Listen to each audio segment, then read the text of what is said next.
So, brothers and sisters, good afternoon. Nice po namin kayong i-welcome sa ating Academy for Creating Enterprise Business Conference 2025. So, brothers and sisters, good afternoon. Ako nga po pala si Joel de Guzman, nice po namin kayong Regional Coordinator ng North Luzon Academy for Creating At ako naman po si Rachel Sasing, ang Regional Coordinator ng South Luzon, Leyte and Bohol. Yan. So kapatid na Rachel, mapalad tayo ngayon kasi ngayong taon, hahanap tayo mga kampiyon sa pagninegosyo. So hinahanap natin ngayon yung mga startup category. Magsisimula yan sa North Luzon hanggang sa Mindanao. So, bago yan, bago natin hanapin o bigyan ng pagkakataon yung mga nanalo o mananalo, siyempre gusto nating batiin muna yung mga nanonood ngayon, nakikinig sa Facebook. So, pwede po ba paki-type ninyo yung mga pangalan ninyo, mga chapter, kung anong chapter po kayo. At the same time, dito sa Zoom, sa chat box po natin, bibigyan po namin kayo ng 20 seconds na magsulat ng inyong mga chapter at saka mga pangalan. Okay? Your time start now. Yan. Meron pa tayong So may kasama tayo from Nasugbu, Batangas, yun. Baletreyos, Lipa. No? Lipa. Ginoo ba? Sa mga Mindanao. Digos. O ano ba naman yan? Naga. Puro South yan Oh, kasama natin ang Ayan. State President ng Naga. Nasugbo. Okay. San Gabriel. Meron yan. So, ang dami Tagbilaran, Bohol. 5. Bagsia. Okay. From Ballesteros. Ayun, sa North Luzon naman to. Okay. So, Saldi Sandaya from Ballesteros. Okay, time's up. So, thank you so much sa quick na pag-response po ninyo, brothers and sisters. Ngayon po, kagaya ng binanggit ko kanina, naghahanap po tayo ng mga mananalo sa startup category. Pero sa pag-iikot ko, kapatid na Rachel, sa pagtuturo natin, pag-mentor natin, marami tayong na-encounter na nagsisimula ng business. At pagkatapos nila magsimula, nagkakaroon sila ng mga challenge, so hindi nila napagpapatuloy yung kanilang mga business. Bakit kaya? Pero bago ko sagutin yung mga tanong mong yan, maraming participants ngayon na maagang dumating sa business conference natin. I-park ko muna yung question mo, sasagutin ko yan mamaya. Pero ngayon, dahil marami nang umattend sa ating business conference, syempre meron tayong early bird. So tatawagin natin ang ating regional coordinator sa Mindanao para magkaroon tayo ng raffle. So meron kami bibigay ng mga t-shirt sa mga early bird. So welcome natin si Red Acosta. Magandang hapon po sa inyong lahat. Ako po si Red Acosta. Bumabato mula po dito sa Bukidnon, sa Mindanao. Malugod po kaming i-welcome kayong lahat. Salamat po sa pag-attend. Salamat po na dito kayo. Ngayon po, bibigyan po namin ng gantimpala yung mga unang 10 na nag-join dito sa atin. Sila po, ang tawag po natin dito ay Early Bird Award. Kung mapapansin po ninyo, 10 lang ito. Magkakaroon po sila ng pagkataong manalo ng napakagandang t-shirt mula sa Academy for Creating Enterprise. So, sana natin, pag makuha po yung pangalan, be sure lang po na nandito kayo ha. Kasi kung wala kayo at hindi kayo nag-respond dun sa aming tanong ngayon, ay ma-forfeit ito, may bibigay po namin sa iba. Okay? Okay na, yan na. Ladies and gentlemen, ang mananalo ng isang t-shirt ay si, ayan, umikot na po, Leta. Tan. Wow! Daniel. Nandiyan ba si Nandiyan ba si Daniel sa ating kasama ba natin ngayon? Mag-ano lang siya, hindi naka-mute sila. Mag-message. Pwede Mag-message. Mag-message sa Chat. group chat natin. Here po, sabi niya si Yeah. Daniel Ramos. To everyone. Yun. Okay, congratulations, Brother Daniel. Palakpakan po natin siya. Magbabalik po ulit tayo mamaya sa ating ruleta para yung po mga kasali dito ngayon ay mabigyan pa ng pagkakataon. Once again, congratulations, Brother Daniel. And kita-kita po tayo mamaya. Brother Joel, kapatid na Rachel, take it away. Okay. Okay. Siguro para thank- makuha natin yung Brother Daniel, pakilagay lang sa natin kung taga saan po kayo. Anong chapter? Yan. Okay, thank you. Kapatid na Red, meron ako i-share. Pwedeng paano ang, yan.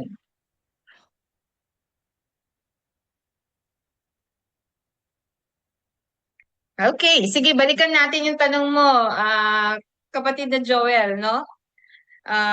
So, ako syempre sa pag-iikot ko, no, sa halos 1/4 yata ng Pilipinas, iniikot natin.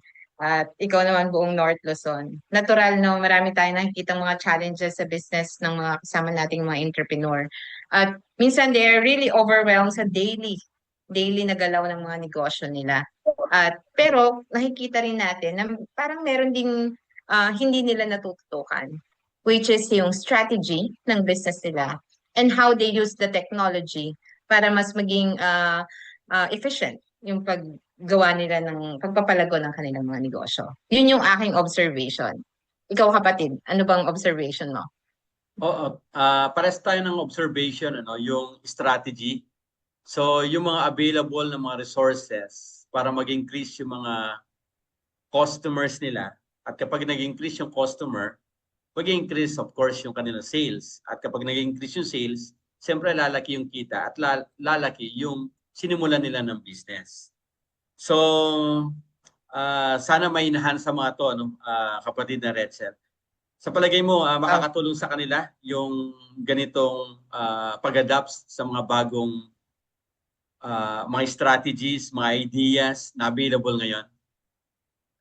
Oo naman, I think prepare natin itong conference na to para matulungan natin na makapacitate ang ating mga kasamang entrepreneur. So wag na nating patagalin, kapatid na Joel.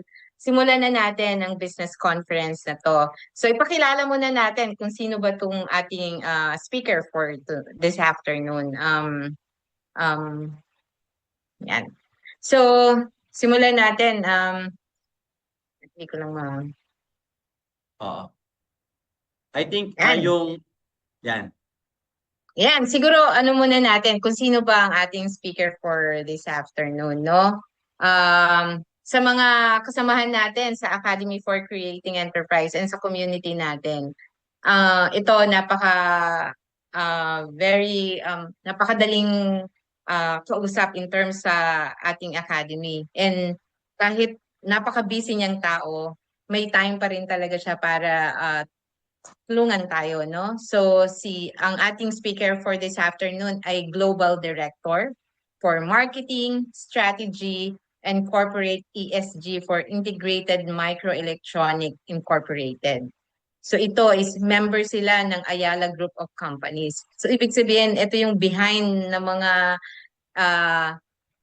think tank sa loob ng Ayala, no? Kung saan in-strategize nila how the business of Ayala works. And of course, siya rin ay graduate siya ng Bachelor of Science in Economics sa University of the Philippines. At the same time, nagkaroon siya ng postgraduate degree Business Administration sa De La Salle University. At ang postgraduate degree niya is kumuha rin siya ng diploma on sustainability and leadership sa Swedish Institute of Management. And in 2023, natapos niya ang Ayala Leadership Acceleration Program through Harvard University. Yes. At the same time, kapatid na Rachel, siya rin ay currently advisory at board member of the Asian Innovation Business Platform, a member of Pan-Asia Risk and Insurance Management Association in the Philippines, the official representative of IMI, the Semiconductor and Electronics Industry, the Philippines, and a volunteer consultant at the Academy for Creating Enterprise in South Luzon chapter. He is a current officer and former chairman of the Swedish Alumni Network in the Philippines sa taong 2023 and 2024. Yan lang naman ang kanyang Yun. isa sa mga Yun. bio niya. At dadagdagan ko pa yon, no? Dahil nga sa napakalaking tulong niya sa industriya nila, is siya rin ang nagre-represent ng IMI in several government external project and association related sa, of course, in Asia, US, and Europe. Bilang karagdagan, isa rin siyang recipient of the Ayala Excellence Award in 2022 under AC Industrial Group. Yes. And of course, hindi nawawala, no? Dahil kahit sobrang busy ni President Nones, siya ay dating stake president ng San Gabriel Stake. At the same time, first counselor ng Cavite Philippine Mission. Siya po ay may 4 na anak at ang wife niya po ay si Sister Mariel Aguilar Nones. So, sila po ay nakatira sa Binyan, Laguna. So, hindi na natin patatagalin. And kahit sobrang busy ni President Nones, he find time to be a volunteer consultant of the Academy for Creating Enterprise. And now, tutulungan niya po tayo kung paano po i-discuss ang aligning strategy with technology. So, welcome po natin si President Sherwin Nones. Yan, welcome po natin. President. Thank you very much. Good afternoon, everyone. Yung profile na binasa ninyo, parang hindi ako. So thank you very much. In the interest of time, gusto ko sanang simulan na yung ating presentation, but I wonder if I'm okay to share my material. Right, okay. Yes, Pwede President. naman. All right. Okay, so to start the discussion, right? Thank you very much. And I would just like to give a disclaimer. No, unang-una, hindi po ako expert. So I just learned from my experiences, and I just learned from others as well. And I'm also I'd also like to attribute some of the things na i-share ko sa inyo through the use of AI. You know, so I'm a very adept user of AI. Ginagamit ko talaga siya sa work, at ginagamit ko siya in from analytics to marketing and sustainability as well as ESG. So I'm grateful for technology, and that's what I'm going to discuss today. It's aligning yung strategies with technology. And although my experience is mostly in corporate, I think you might be able to get some principles that you would be able to apply in your own business. Kasi sa negosyo, whether big or small, the principles remain the same. And that's something that I have learned over many years doing corporate and helping companies achieve their objectives. So let me start with this introduction. So, brothers and sisters, itong nakikita ninyo are 3 pictures. It's very self-explanatory. So you will see a fisherman in the first picture on the left, who has been fishing all his life and has learned from his predecessors as well. Meron siyang strategy, as you can see, but he doesn't have any tools. And he doesn't, because of climate change, there are some things that are changes in the weather that affects his business. And somehow hindi niya maintindihan how to go about this. The other one has technology, but lack the experience and also lack the strategy in order to implement yung capabilities ng kanyang mga gadgets and technology. Whereas the last picture is a combination of both. And this is what we want to achieve. If we combine our ability to come up with good strategies and utilize technologies that are available but are not expensive, that will keep us not only afloat but optimize everything that we do, then that you will be a sure winner. Maybe only today, but maybe in the next couple of times or periods. But if you learn and you apply all these things, you'll be a winner. All right. So first, let me discuss the benefits of strategy. And I've been working with strategy for almost 20 years already. So as head of strategic planning, I've done planning with Filipinos, with Europeans, with Americans, no, iba-iba, halo-halo. And iba-iba rin yung temperaments, iba-iba rin yung mga kinakalabasan, no, na I've conducted strategic planning conferences with a lot of people and with a few people. But like I said, the principle remains the same. Ang strategy will help you develop direction. And it will also help you to allocate limited resources. As you know, resources are very limited. Kahit na malaking kumpanya o maliit, resources will always be limited. And also, it helps you to identify what sets you apart. What is the job to be done? Ano yung value proposition mo? A value proposition is, ano ba yung value na binibigay mo sa negosyo mo? And that is very important to identify. Ito pa lang, itong tatlong ito. If you are able to do this with your business, malaki na yung magagawa mo, no? As opposed to those who cannot identify what their direction is, ano yung ina-allocate nilang resources, and what is their value proposition. Sabi nga ni Michael Porter, the essence of strategy is choosing what not to do. I'll talk about that later. It's very important. Lalo na as Filipinos, culturally, we always say yes. But it's very important to learn how to say no. And I'll talk about that later. Let me put some context, So everybody knows. Kasi nakatungtong sa mga Everybody knows kung ano yung CDR, sino si CDR King, no? Founded in the 1990s. At one point, it became really huge and it had about 400 branches nationwide. However, before the pandemic, halos magsara na lahat ng mga stores nila.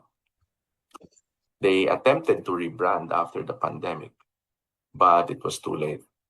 As of last year, I think there's only one store left sa tingin ko sa Robinson's Magnolia yun. So yun, may nagsabi na meron pa raw last year, but I think they're all gone. So ano nangyari? What happened to them? So this is very important kasi ito, familiar tayo dito. So PR King had expanded too much. They overexpanded without operational efficiency and quality control. Napansin ko, bumibili ako dati, yung process nila of buying, of getting orders, takes too long, and then the product has very low quality.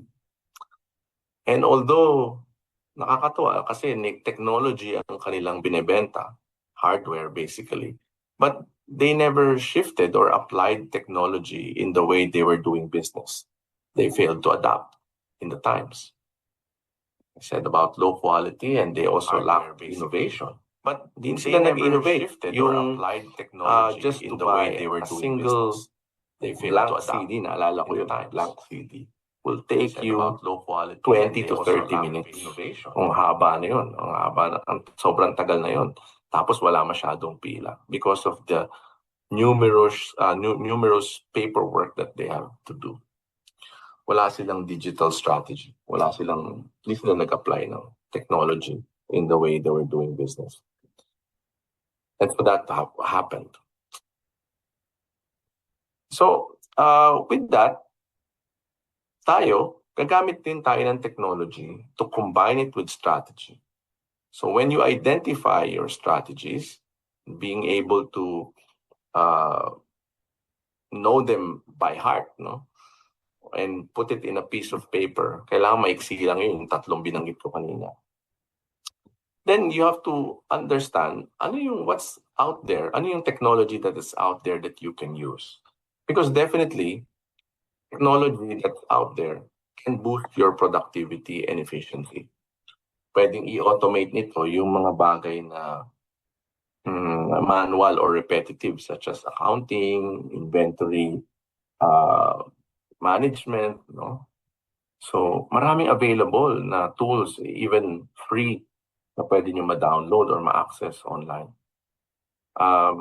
It also helps you to expand your market access, no? So, if you go into social media, for example, kung ano yung business mo na local lang, pwedeng lumaki. Especially if you adapt it sa mobile networks, kayang-kaya, pwedeng-pwede yun. Madali lang. And it's very, very cheap. If you, ang puhunan mo lang dito is the time for you to study how it goes and how it works. It also improves financial management. If you start accepting GCash or any other payment systems, nakakatulong siya. Kasi it provides you with several revenue streams, hindi lang yung cash. It helps to track expenses and also your taxes. And it also builds resilience. Kasi tulad na nangyari nung COVID, if face-to-face transactions are not available or hindi pwede, then you can switch easily to digital transactions, which enables you to survive even during the hardest times. So ganun yung nangyari sa mga ibang companies. So these are the advantages in using technology with your strategy for growth. And with that, kung pag-usapan naman, ang practical approaches to strategy and technology. So ano yung mga practical approaches na pwede nyong magamit? No? This is a framework na pwedeng i-reference when you want to look at this and let's say you want to scale up your business or you want to use technology or you want to shift to another strategy, pwede mong magamit itong framework na to. And I would like to share them to you. First, you start with a clear value proposition. As I mentioned earlier, no, very important yung value proposition. A value proposition is basically defined as what makes your product valuable to your target market. Kung halimbawa nagtitinda ka ng kakanin, di ba? O halimbawa nasa picture, no? Ano yung reason why people go to you? Bakit sila bumibili sa iyo? Dahil ba mura? Dahil ba masarap? Dahil ba kakaiba? So, it has to be defined. Hindi pwedeng lahat, no? Hindi pwedeng mataas ang quality, mura. Kasi yun, importante yun, ano? Mura, tapos mataas ang quality. Medyo opposite yun. No? If it's a high quality, I'm sure you will need to spend premium ingredients, no, for your food. Unless you find a way to be able to break that barrier, which is going to be your secret recipe or your secret formula. And you have to define on what problems it solves. So halimbawa, ang kakanin mo is binebenta nyo tuwing tanghali sa palengke. And napansin nyo na tuwing tanghali, mas maraming benta kesa paggabi o umaga. So sino yung mga bumibili? Ano yung problema nila? Kasi galing yung iba sa school, gutom sila at they want something to eat while walking papunta sa terminal. pagka ganun nasagot niyo yun, then you already found yung problem that it solves. And that is very, very important when coming up with a value proposition. If you do not have a value proposition, you will find it very difficult to do business, to scale, or to even be successful over the long term. Important ang value proposition. Kasi dito ka kukuha, dito mo ma-define kung ano yung negosyo mo and kung sino yung merkado mo. And kung magdadagdag ka pa o lalakihan mo pa, alam mo kung sino itatarget mo. So, very important. So, one example is Lalamove. So, everybody knows Lalamove. Their value proposition is here, no? Deliver faster and easier, more reliably. So, whether it's food, documents, o kung ano man, mabilis siya. So anytime you just have it on your phone, lagay mo lang kung sino yung papadalan, pwede rin silang bumili for you. So it's very easy. And the value proposition is straightforward. It's customer-centric. It's focused on the customer. Kasi ano ba yung need ng customer? Kailangan ko ma-deliver to ng mabilis. Kailangan ko makuha to ng mabilis. Kailangan convenient. So, nasa phone lang. Then, kahit na hindi kami magkita ng rider, babayaran ko siya ng GCash. Pwede. It shows a very clear benefit. Ang benefit nito is speed and service. Versatility rin. Kahit umuulan, may rider. So, and it is also tailored to the local need. We know na minsan mahirap mag-travel, lalo na pag traffic. Isipin mo, magdi-deliver ka lang ng document. Kung ikaw pa yung magdadala, aabutin ka ng katakot-takot na traffic, sa init pa, tapos nasayang pa yung oras mo. Kesa yung magpadala ka na lang sa Lalamove. It's very easy and convenient. It's cheap. And yun yung differentiator niya. Offers real-time transactions, multiple vehicle options, and business solutions. So, ang daming pagpipilian. So, very, very clear yung value proposition. And this should prompt you to ask yourself, what is my value proposition sa negosyo ko? Now, in using technology, it is important to note that hindi lang yung technology ang magbibigay sa'yo ng additional income or magiging mabilis yung kita mo. But please take note that technology in any form will always need to use data. You can get data. Ang ibig sabihin nito, halimbawa, nasa restaurant ka and you're taking orders, maybe nagpapabayad ka ng GCash o meron kang POS system, you need to track yung sales mo. You need to track yung customer feedback, yung inventory mo. At base doon sa datos na makukuha nyo, that is where that will be your basis in making your decisions. Mabilis ba yung inventory flow ng in and out mo ng ganitong produkto? Then I need to stock more? Or baka kailangan ko ng tanggalin to? Sa 7-Eleven, sa Japan, if you would have, sa mga nakapunta na ron sa Japan, yung 7-Eleven doon kakaiba. Kasi although may 7-Eleven sa isang kanto, tapos meron na namang 7-Eleven sa isang kanto, yung tinitinda nila ron ay iba. Kasi nakita nila na yung mga pumupunta ron sa specific store na yon, iba yung binibili. So yun yung ini-stock nila na produkto kesa ron sa isang 7-Eleven na iba rin yung kanilang market. And they use data to drive those decisions.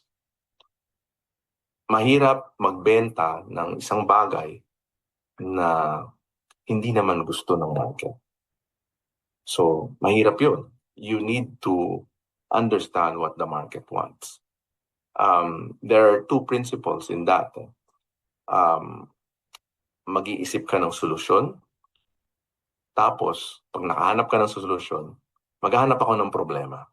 Or maghahanap ka muna ng problema, pagkatapos nun maghahanap ka ng solusyon sa problema. So there are two ways to do it. But an effective way of approaching it is finding the problem first. Parang halimbawa, gagawa ka ng gamot, no?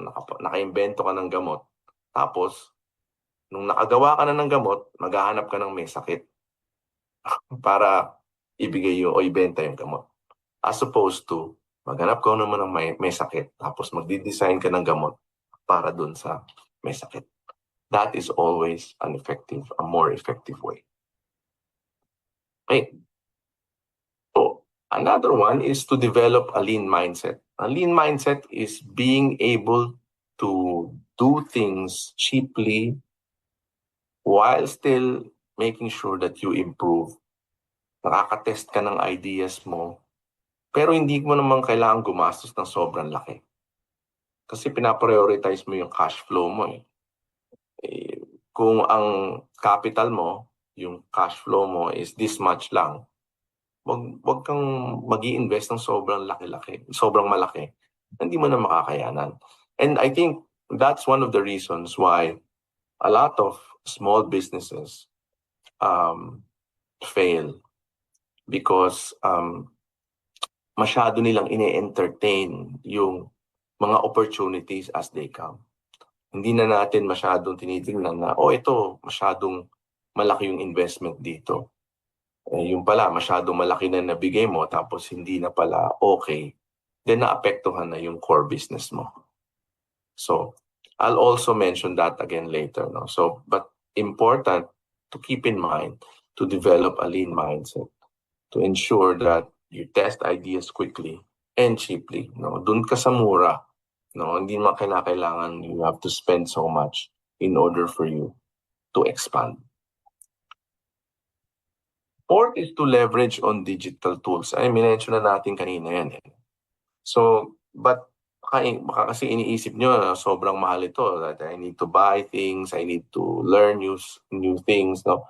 But maraming free ngayon. Mga low-cost platforms in marketing, in social media. Sa Facebook, TikTok, Instagram, no? Ang dami. Shopee even, no? Sa Lazada, na tumatanggap ng GCash payments or Maya. Pwede ninyong pag-aralan ito. And libre lang ito. Or if it's not free, very cheap lang to even set it up. It's going to take some time. Ganun talaga, no? It's going to take some of your attention kasi you have to learn it, but I think yung bentahan nito later on, yung benefit nito ay sa inyo rin naman mapupunta. If you only have one or a single stream of revenue and that is cash, tapos face-to-face transaction, pagka digital, gumamit ka ng digital, kahit tulog ka, pwede kang makabenta. Pagising mo, meron ka ng transaction, may payment na. Hindi mo na kailangan mag-face-to-face. Kasi the digital store or the platform works for you, even if you're not there. And that's the beauty of it, no? To be able to learn how to use these digital tools. The next one is to develop and build strategic partnerships. So, of course, you have suppliers. Of course, meron ka mga partners in logistics sa negosyo mo. Tie up with them. Maghanap ka ng kasama mo na maybe kumukuha rin ng same product. Maybe you can leverage on cheaper purchases of your raw materials or your ingredients if makikibakas ka sa iba na ganun din yung binibili. So sometimes it pays to join mga local business networks or cooperatives para maka-leverage kayo dun sa cost. Importante yun. Kasi, you know, it's very important that we don't assume that we know everything and that we are, you know, that all the resources are available. So there are some people who are better in this particular area, then we learn from them. We build partnerships, and later on, maybe ito yung magiging susi para mas maka-expand pa yung negosyo natin and cover more markets in more areas. Okay. Invest in yourself. Ito, self-explanatory. So, ito yung investment na walang lugi. Kasi when you upskill yourself and you start studying, either digital literacy, you study financial management or how to be better in your customer service, or even yung English, so this will all benefit you. Maraming free trainings sa TESDA, BTI, even dito sa ACE, maraming trainings. Kuha lang kayo ng trainings. That will help you. Kasi ano naman tayo, continuous improvement. Walang katapusan yung improvement. Kasi times change. 10 years ago, the challenges in business are different.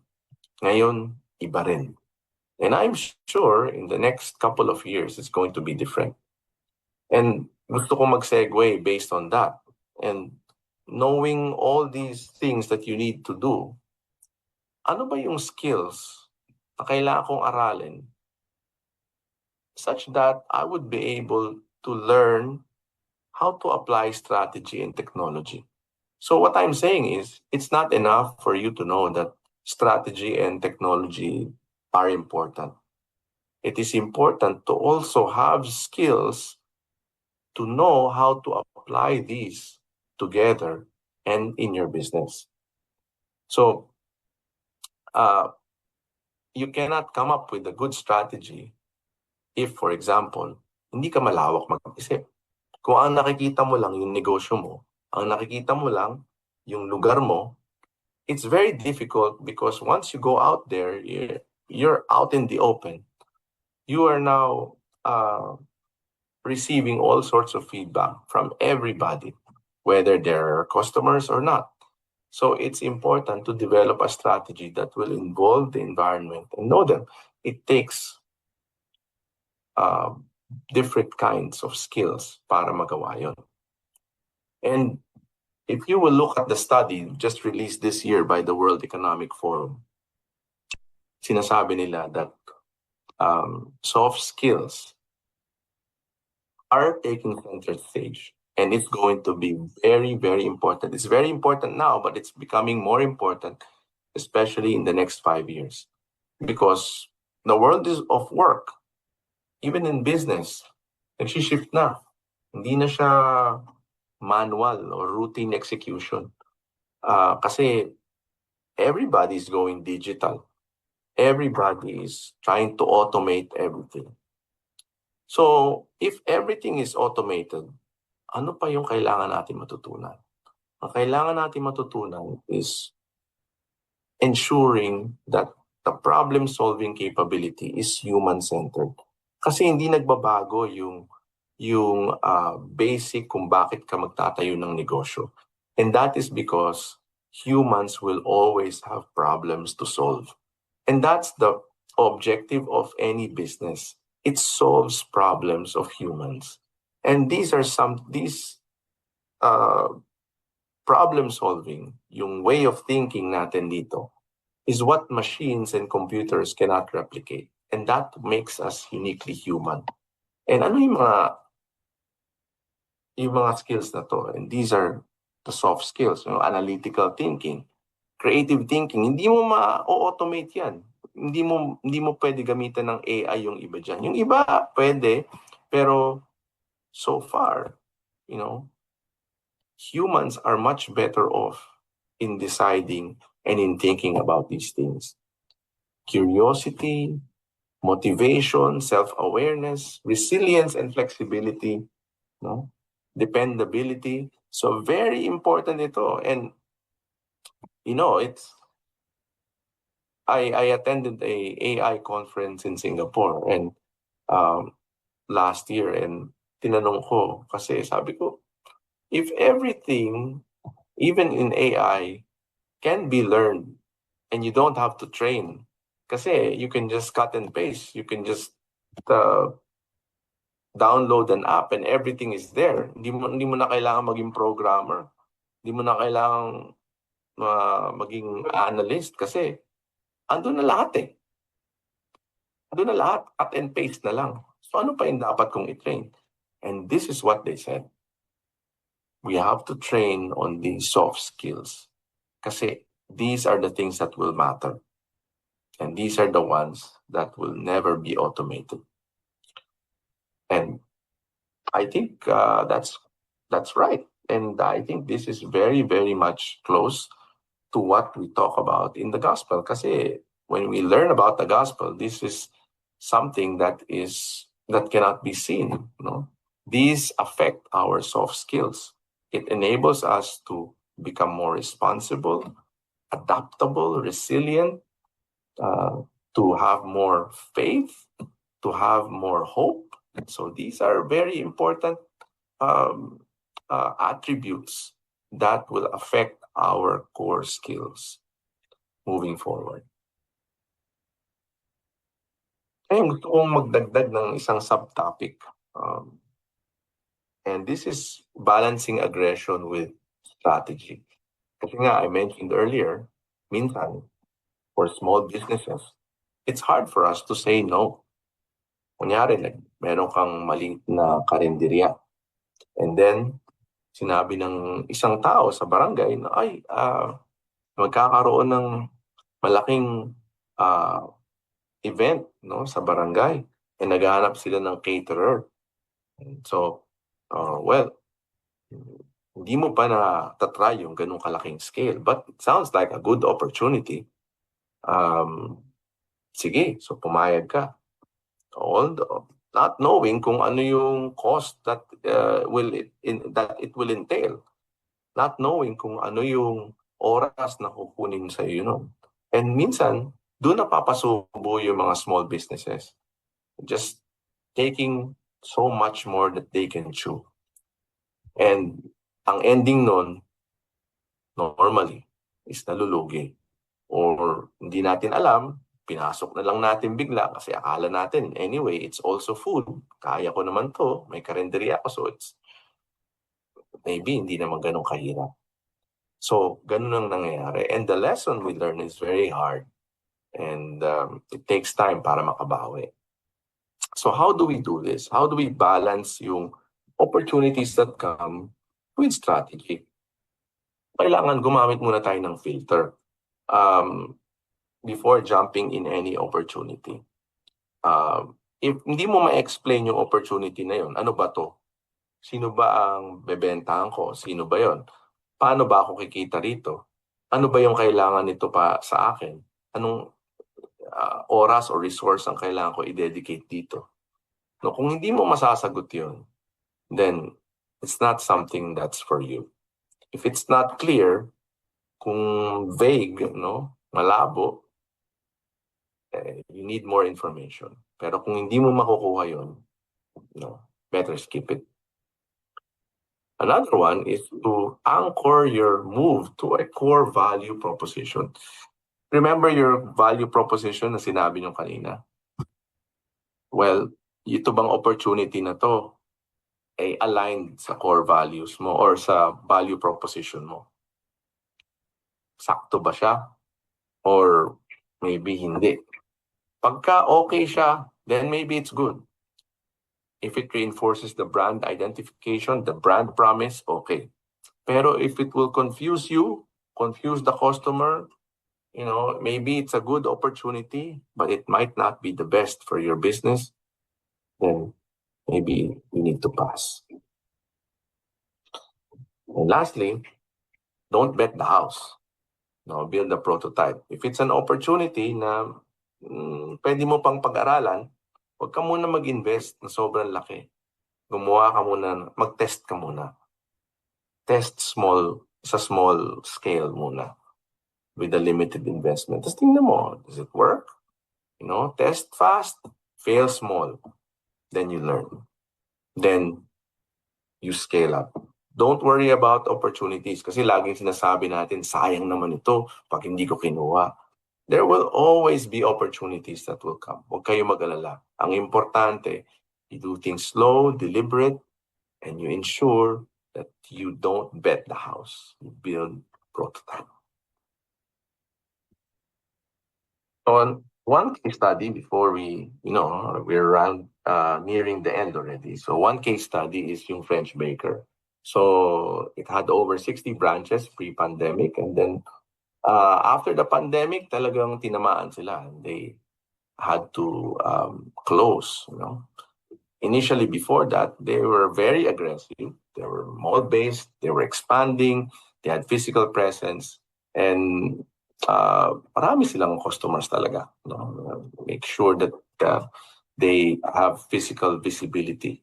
Kaya lang, limitado yung digital infrastructure nila. So, benta lang talaga sila sa store. That was it. But after the pandemic, they decided to, bite the bitter pill, eat the bitter pill. They closed their underperforming branches. They started to invest in online business. So Grab Food, Food Panda, nag-launch sila ng mga frozen items nila for the market, online. But still, hindi sila nag-depart dun sa core business nila. Yung pa rin yung negosyo nila. Iniba lang rin nila yung way kung paano makakakuha yung mga customers ng produkto nila. They diversified. And so, if you will learn from that, based on sa pinag-usapan natin, nagkaroon sila ng filter.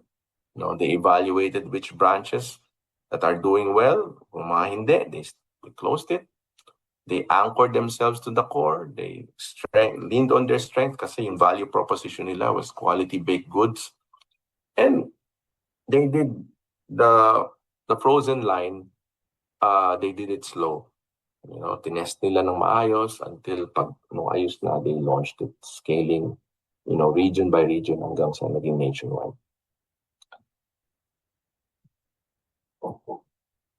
Okay, so sa mga nandito, I would be sharing this material.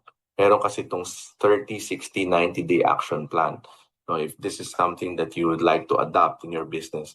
So I won't get into details of this. You can just get it, a copy of this one. So sa day 1 to 30 would be a time to clarify and assess your value proposition, to build on your knowledge and your network.